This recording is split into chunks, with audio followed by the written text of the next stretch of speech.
music fine arts college কোকৰাঝাৰৰ সেইটো আমাৰ বহু বছৰ হৈ গ'ল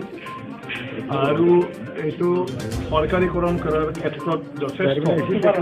সমস্যাৰ সন্মুখীন হৈছিলে কাৰণ ইয়াৰ কালচাৰ এণ্ড আৰ্টছ আছে কিন্তু কালচাৰ ডিপাৰ্টমেণ্টত তেনেকুৱা ধৰণৰ কোনো ইনষ্টিটিউট নাছিলে মানে কলেজ টাইপ বা তেনেকুৱা ধৰণৰ ডিগ্ৰী দিয়া গতিকে কালচাৰ ডিপাৰ্টমেণ্টৰ আণ্ডাৰতো নপৰে আনফালে এডুকেশ্যন ডিপাৰ্টমেণ্টৰ যেটো কেৰিকুলাম সেইটোৰ লগতো এইটো মিল নাছিলে আৰু সেইটো লৈ মানে বিভিন্ন সময়ত যেতিয়া কলেজ প্ৰভিন্সিয়েলাইজেশ্যন কৰিছে তেতিয়া এইখন ড্ৰপ আউট হৈ থাকিবলগীয়া হৈছিল বহুত চেষ্টা কৰাৰ পিছতো হোৱা নাছিলে কিন্তু যোৱা যি বিটিচি চুক্তি সেই বিটিচি চুক্তিত চৰকাৰে এইটো এটা কমিটমেণ্ট প্ৰকাৰে ল'লে আৰু ইয়াৰ পিছত চৰকাৰে সেই চুক্তি অনুযায়ী এতিয়া এই Kokrajhar music and fine arts college যিটো আজি আমাৰ সকলোৰে শ্ৰদ্ধাৰ সভাব্ৰহ্ম ডাঙৰীয়াৰ নামত উৎসৰ্গা কৰিছে সেইটো এতিয়া প্ৰভিন্সিয়েলাইজেশ্যন হৈ গ'ল প্ৰভিন্সিয়েলাইজেশ্যন হোৱাৰ পিছতো এতিয়াও আমাৰ বহুতো বাকী আছে যিহেতু নতুন অসম চৰকাৰৰ মানে মাজতে সেইটো এটা নতুন মানে শিক্ষা অনুষ্ঠান যিটো শিক্ষা অনুষ্ঠানত আপোনাৰ মিউজিক মানে তাৰপিছত আপোনাৰ আৰ্টছ স্কাল্পচাৰ সেইবিলাক যিবোৰ বিষয় আছে ইয়াত সেইটো শিক্ষাদান কৰে গতিকে সেইটোৰ কাৰণে ইয়াত সময়ে সময়ে কিছু সমস্যাৰ সৃষ্টি হ'ব খোজে আনফালেদি যেহেতু শিক্ষা বিভাগ বডোলেণ্ড টেৰিটৰিয়েল কাউন্সিলৰ তাত আছে জেনেৰেল যি এডুকেশ্যন আছে টেকনিকেলৰ বাদে গতিকে সেই হিচাপে এইখন কলেজ মানে মাজে সময় মানে কোনে দায়িত্ব ল'ব বা কি ধৰণৰ সেইটো আপোনাৰ পৰিচালনা কৰা হ'ব ৰাজ্য চৰকাৰৰ শিক্ষা বিভাগৰ পৰা না বিটিচি বিভাগৰ পৰা এইখিনি বস্তুৰ বিষয়তো কিছু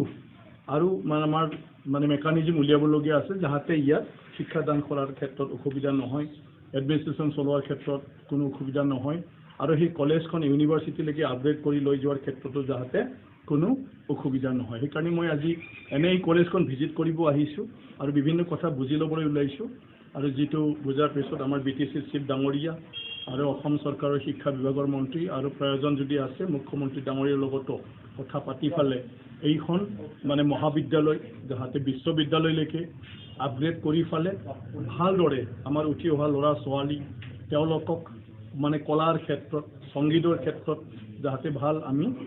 শিক্ষা দিব পাৰোঁ আৰু যিটো আমাৰ পৰম্পৰা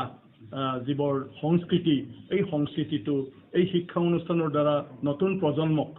আমি যদি শিক্ষাদান কৰি ইয়াৰ মাজৰ পৰা ওলাই দিব পাৰোঁ তেতিয়া প্ৰত্যেকজন মানুহে কলা সংস্কৃতিৰ বিষয়ে সদায় মানে চিৰদিন মানে আপোনাৰ জড়িত হৈ থাকিব গোটেইবিলাক সেইকাৰণে কৈছোঁ এতিয়া এটা নতুন ইনষ্টিটিউট যিটো অসম চৰকাৰৰ আণ্ডাৰত তেনেকুৱা কোনো কলেজে নাছিলে আৰু যিটোৰ কাৰণে বিভিন্ন সময়ত যেতিয়া প্ৰভিন্সিয়েলাইজেশ্যন হ'ব লাগে তেতিয়া আকৌ সমস্যাত পৰিছিলে গতিকে সেইটোৰ কাৰণে এই সৰ্বপ্ৰথম তেনেকুৱা ধৰণৰ কলেজ অকল সেই কোকৰাঝাৰটো ইয়াত কৰা হৈছে আৰু আমাৰ যোৰহাটৰ মানে আছে গতিকে সেইকাৰণে ইটো ভালদৰে চলাই লৈ যোৱাৰ ক্ষেত্ৰত ইয়াৰ যিবোৰ ডিপাৰ্টমেণ্ট আছে সেই অনুযায়ী যিবোৰ আপোনাৰ আমাৰ ফেকাল্টি লাগে গতিকে কি পষ্ট লাগে কি নালাগে সেইটো আমাৰ শিক্ষা বিভাগো নাজানে গতিকে এতিয়া সেই কলেজখন যাৰ আইডিয়াত চলি আহিছিলে আৰু ইয়াত বৰ্তমান ছেকেণ্ডাৰী লেভেলৰ পৰা ডিগ্ৰী লেভেললৈকে আমাৰ কি মানে শিকোৱা হৈছে আৰু সেইটো লৈ ফালে আমি কি বিভাগ খুলিব লাগে সেই অনুযায়ী কেনেকুৱা ধৰণৰ ডিগ্ৰীধাৰীক আমি ইয়াত ফেকাল্টি হিচাপে ল'ব পাৰোঁ এইবোৰ বহুত কৰিবলগীয়া আছে গতিকে সেইকাৰণে আজি ময়ো ইয়াত বুজ ল'বলৈ আহিছোঁ আৰু ইয়াৰ পিছত আমি এটা হাই লেভেলত মুখ্যমন্ত্ৰী ডাঙৰীয়াই হওক বা শিক্ষামন্ত্ৰী ডাঙৰীয়াই হওক আমাৰ বিটিচিৰ চিফ ডাঙৰীয়াই হওক সেইটো বিষয়ত আমি